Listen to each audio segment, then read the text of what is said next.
Hey, how's it going out there, everybody? Hope everybody's having a great day. Welcome to the channel. I'm your host, Cash, and this is Weekly Recap. What is Weekly Recap? I'm going to go over my week of operating a semi-truck in the United States for a 7-day period or less. I'll tell you why I did the loads, why I did all the things I did, try to explain the week to you a little bit of strategy and whatnot.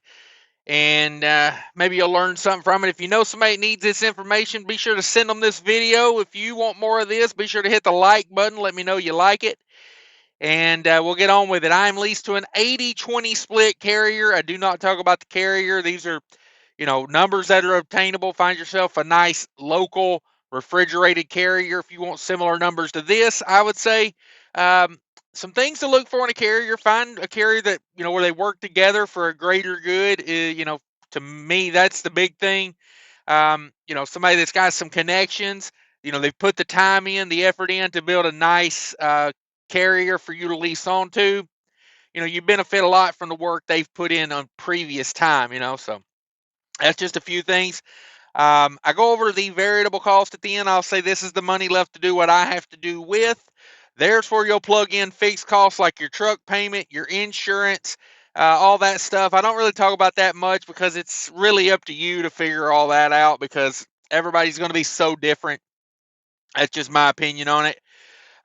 This is the first week of the year right here. This is January 2025. It don't even sound real saying that. It sounds like some make-believe futuristic number I made up. How is it 2025 already? Just yesterday it was 1992. Feels like anyway. So this week I started out at the house. I like to go Minnesota out, back, bing, bam, boom. Um, there was some weather to contend with on this week. I'll talk about that as well. Be sure to stick around for the whole video and hit that subscribe button for me. I much appreciate it. So I got a call. I was on my way home for Christmas, and I took like 5 days off for Christmas. And they called and they asked me, said, "Hey, we've got a new deal we're doing out of Minnesota. We're going to be doing one of these every Tuesday." I picked this up on the last day of 2024. Being home for New Year's just didn't care. I was like home, the day after Christmas to this. So 4 or 5 days home. They called. They said, "Hey, we got this thing we're going to be doing every Tuesday. It's a 2-pick in Minnesota, 1 drop in Miami, Florida." And they said, "You want to do that and try it out, see what you think about it. Let us know what's going on." A lot of times, I know the carrier sends more experienced drivers on these new things because I give them a lot of feedback. They ask me, "Well, what do you think about it?" It's like, I give them all the details of it and try to tell them the good and the bad. This wasn't horrible, but that second pick was a little rough. So it went Minnesota to Florida, 2-pick, 1 drop, 104 empty miles, and that's from the yard to the first stop. And then anything from the first stop on, I considered loaded miles because there was freight on the trailer. So 104 empty miles, 1951 on the loaded miles. 1,951 miles. That's a long ass ride for me. I normally don't do runs that long. Not sure I'll do this again. Um, the second pick was a beast. I got an 8-hour break in waiting on 6 pallets at the second stop, which made it an absolute cannonball run to get to Miami. And basically, from the time they loaded me with the second stop to Miami was a 60-hour time frame. Basically, 2.5 days to get to Miami on 1,900. Well, technically, it was about 100 miles from the first. So it was like 1,850 to go, 1,850 miles in 60 hours. Now, I did get an 8-hour break in at the second stop, so I used that to my advantage and ran a full shift soon as they loaded me. I got a little sleep in there. I got all caffeinated up, and I was gone. Did make it to Miami on time. Not a lot of time to spare, though. I think I had about 2 hours to spare by the time I got there, maybe 2 hours early. It was a 34-degree load, start and stop, 38,000 pounds, and that paid $6,000 to go to Miami. So, not bad. In the winter, if you guys been watching me long enough, you kind of see my patterns. In the summer months, I run like, to the northeast and back. And then in the winter months, I like to drop down to like Florida, Georgia, Texas, um, mainly so I can get my miles in down south and not have to deal with the weather as much. It's just a strategy. Copy it if you want to. I've been doing that for a long time now. Um, it just works for me. A lot of people don't want to do it because, they would rather just stay south all the time. Like I used to live in Tennessee. In the winter months, I mean, Tennessee to Laredo and back, just back and forth, like North Carolina to Laredo, Tennessee to Laredo, just back and forth on that lane. Um, but now I live in Minnesota, so I got to go up in the Midwest some. I strategize it all out. Trust me. I keep an eye on the weather the best I can.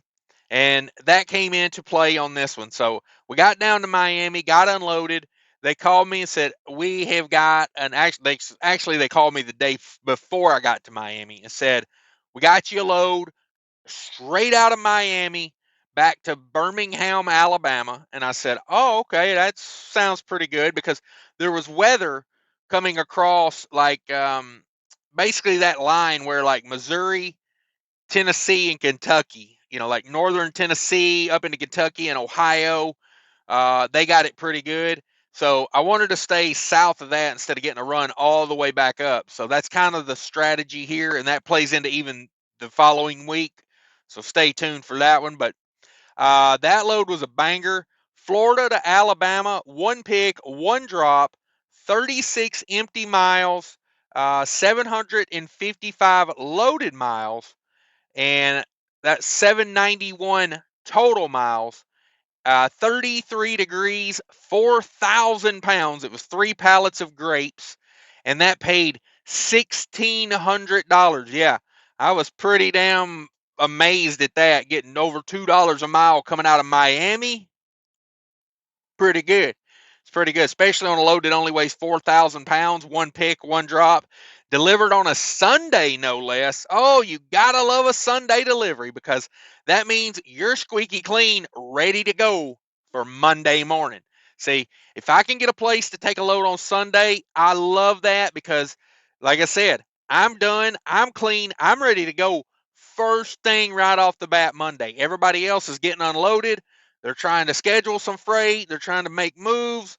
I'm ready to go. If you've got something that needs to be loaded at 7 a.m. Monday, call me. Call me. So I like that. That was just a darn good backhaul out of Miami, in my opinion. You might do better, but for me, that's a darn good one. And that was the week. That was a 6-day week.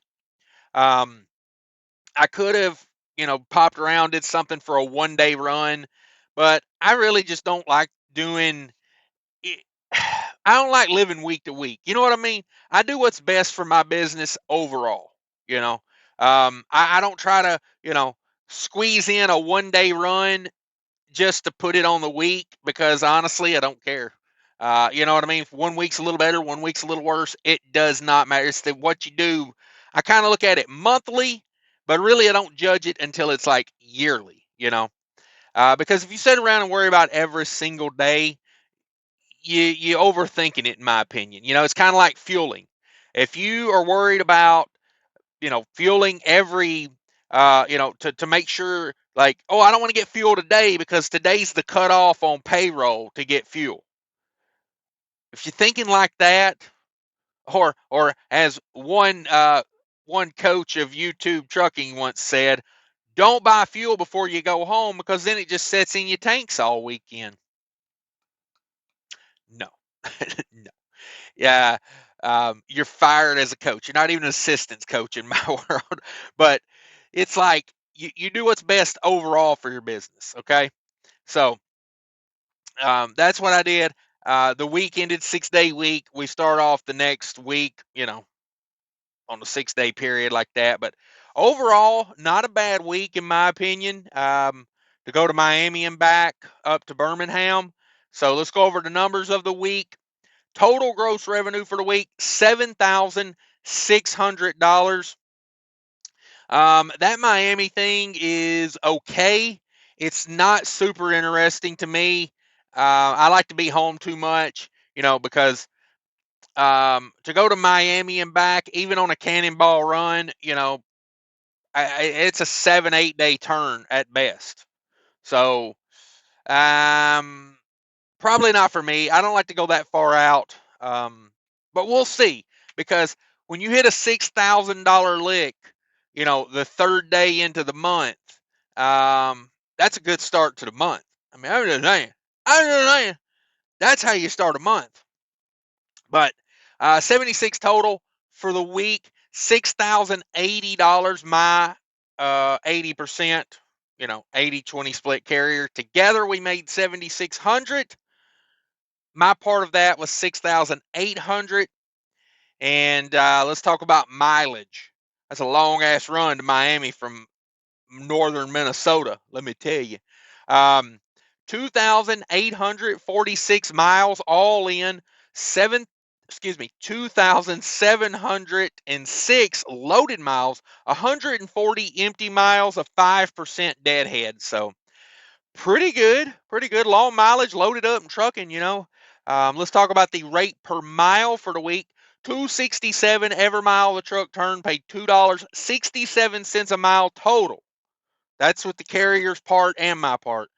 My 80%, $2.13 a mile, my 80%, and it was $2.80 per loaded mile. So there you go. That run to Miami is a very carefree, nice little run there. You know, other than like, there's one section of it that's like Clarksville, Tennessee to McDonough, Georgia.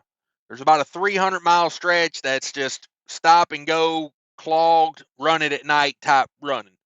But man, the rest of that is just 68 mile an hour, just minding my own business, letting the radio play.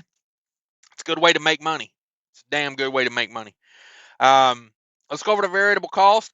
$14.36 I spent on diesel. I spent $88 on reefer fuel. Butter. It's just butter. I didn't spend a whole lot on reefer fuel. That load going down, it was literally 34 degrees all the way until I got to like South Georgia. Then it got to like 50 something degrees.